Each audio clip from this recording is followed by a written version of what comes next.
خواتین و حضرات، آج میں مبارکباد دیتا ہوں جناب ہارون اختر صاحب کو. ان کی بہت محنت اور کاوشیں، ان کی ٹیم کی کاوشیں، صوبائی حکومتوں کے ساتھ انہوں نے جو مشاورت کر کے یہ نیو انرجی وہیکل پالیسی جو لانچ کی ہے، اس پالیسی کے ساتھ جس کے ذریعے سینکڑوں ہمارے انتہائی ہونہار بچے اور بچیاں، جنہوں نے بڑی محنت سے، ان کے والدین نے بہت محنت سے ان کو پالا، ان کو پڑھایا، آج یہ الیکٹرک اسکوٹرز ان کو حوالے کیے جا رہے ہیں، کسی سفارش کی بنا پر نہیں، بلکہ ان کی صرف اور صرف ان کی قابلیت، شبانہ روز محنت کی بدولت یہ ان کے حوالے کیے جا رہے ہیں، تاکہ ان کی دل بڑے ہوں، ان کو بہت شاباش ملے، اور آپ کو دیکھ کر بہت سینکڑوں نہیں، ہزاروں نہیں، لاکھوں بچے اور بچیاں وہ یہ موٹر بائکس لینے کے وہ اہل ہوں، اپنی محنت اور شبانہ روز محنت کے نتیجے میں.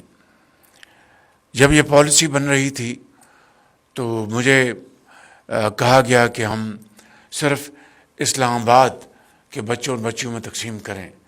میں نے کہا یہ تو ایک مناسب پالیسی نہیں. اسلام آباد ایک مشتمل ہے 4 صوبوں کا دارالخلافہ، جس میں گلگت بلتستان بھی شامل ہے، جس میں آزاد جموں کشمیر بھی شامل ہے.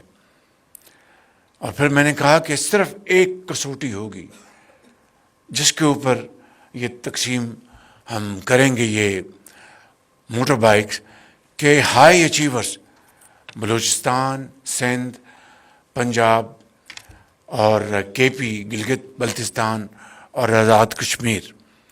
اور بلوچستان کے لیے ہم نے 10% کوٹا باقی صوبوں کے مقابلے میں زیادہ رکھا ہے.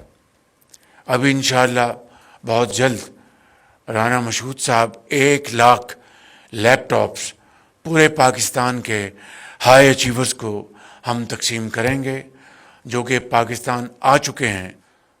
میں آپ کو ایک مرتبہ پھر میں مبارکباد پیش کرتا ہوں.